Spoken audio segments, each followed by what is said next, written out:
Hi everyone and welcome back. So as promised, we were going to be shifting to talk about balance, and this is a critical part of functional independence. So let's go ahead and dive in.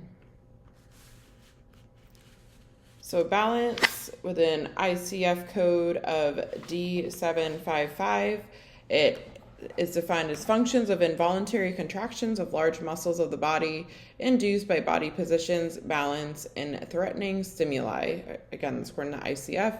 The ability to maintain the body's position over a space of support or a state of equilibrium. So again, balance can be defined as the ability to maintain the body's position over its space of support. In other words, staying upright and steady, whether it's standing still or moving, is balance. So some different terminology we can look at. So static balance, which is the ability to maintain postural stability in a motionless position. So this could be defined as the maintenance of an upright posture or during a quiet stance. So this could just be standing still. We can also look at dynamic balance, which is the ability of the body to maintain balance point in motion. So this could be, an example of this could be walking or reaching. Postural control, which is the act of returning or keeping the body close to the equilibrium point. And center of gravity, which is the balance point of the body.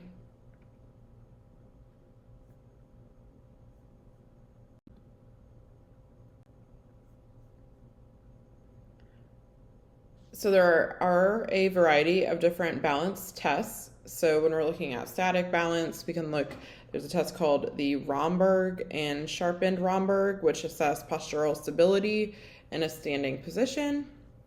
When we're looking at dynamic balance, there's functional reach and 30s sit stand.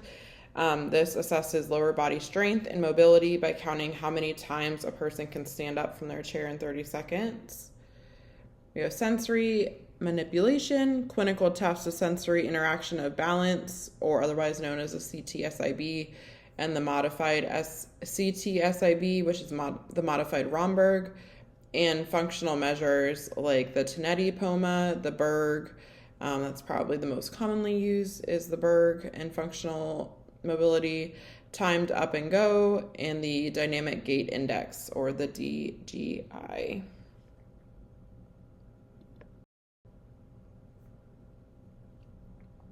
So when we're looking at static balance, the Sharpened Romberg, for this purpose is to assess static postural control and balance without movement. So the key tasks in the Romberg, you're going to stand with your feet together, your eyes open and then closed.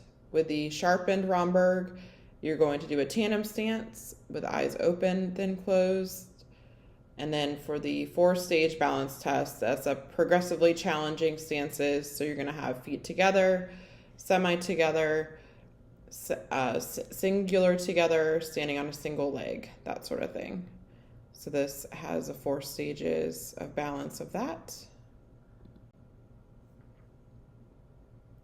So with a static balance test, we are looking at the scoring is based on time, up to 10 seconds per stance. The fall risk, so the inability to hold a tandem stance for 10 seconds indicates an increased fall risk. The time to administer is less than 5 minutes, and it's nice because all you need is a stopwatch and a flat surface for performing this type of static balance test.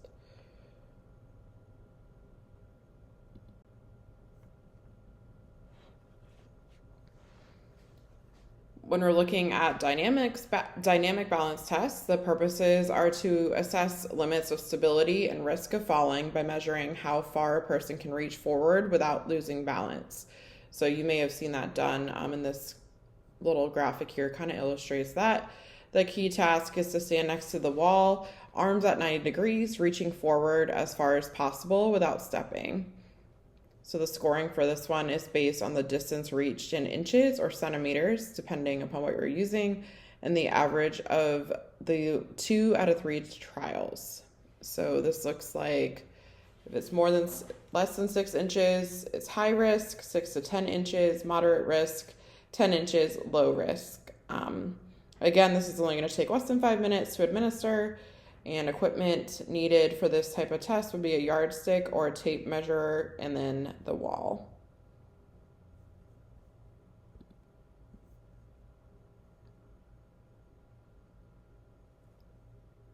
So looking at the dynamic balance, a sit to stand test, we can see that the purpose of this one is to assess lower body strength, whereas the others were more upper body balance and functional mobility. You're going to count how many full stands from a chair the person can complete in 30 seconds. And the scoring is going to be the number of completed stands in 30 seconds. Fall risk is a score below age or gender norms, which is going to indicate increased fall risk.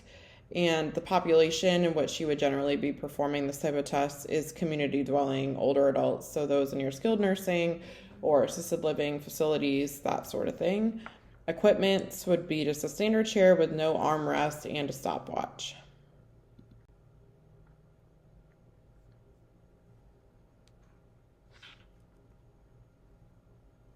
So with dynamic balance, looking at the dynamic gait index, this is going to evaluate balance while walking under different conditions such as stairs or head turns, and then a score below 19 is going to suggest a higher risk of falling. And this test takes less than 10 minutes and need minimal equipment, that flat walking surface, steps, and a shoebox for the dynamic gait index, or the DGI otherwise known.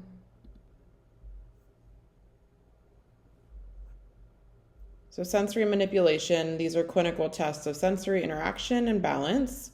So the purpose of these tests are to assess how well a person uses sensory input, which is their visual or vestibular or somatosensory for balance.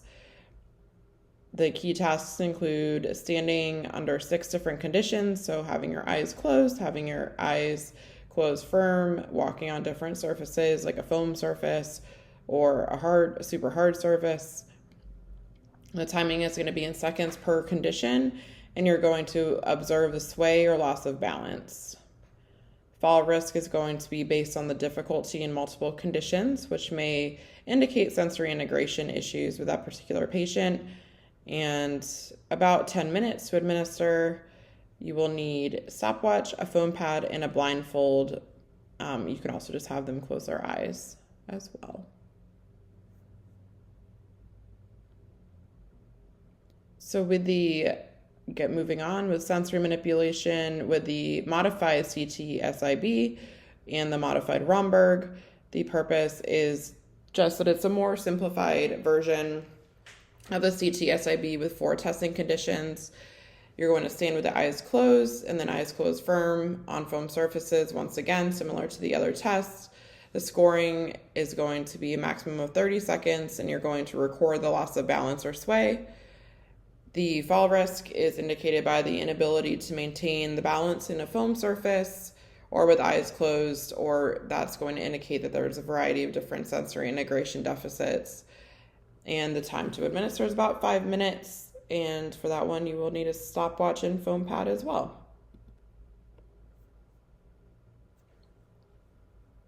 When we're looking at functional measures, we can look at the Tonetti test. This is going to combine balance and gait items, and a score below 19 is going to indicate a high fall risk. And this is really used to evaluate, again, the fall risk in older adults.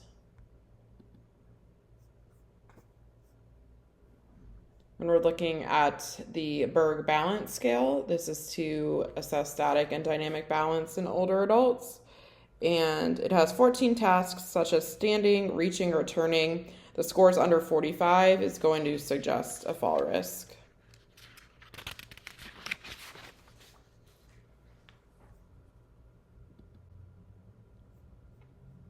Looking at the tuck or times up and go, this is going to time how long it takes to rise from a chair and then walk 3 meters, turn, and sit back down.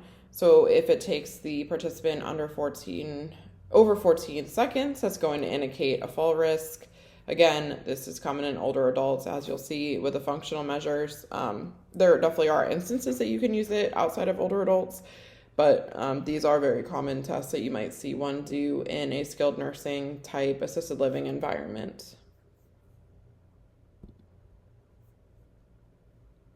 And lastly, the multidirectional reach test, or the MDRT, that's going to measure how far someone can reach in multiple directions. So there's going to be tested on 4 different directions: forward, right, and left.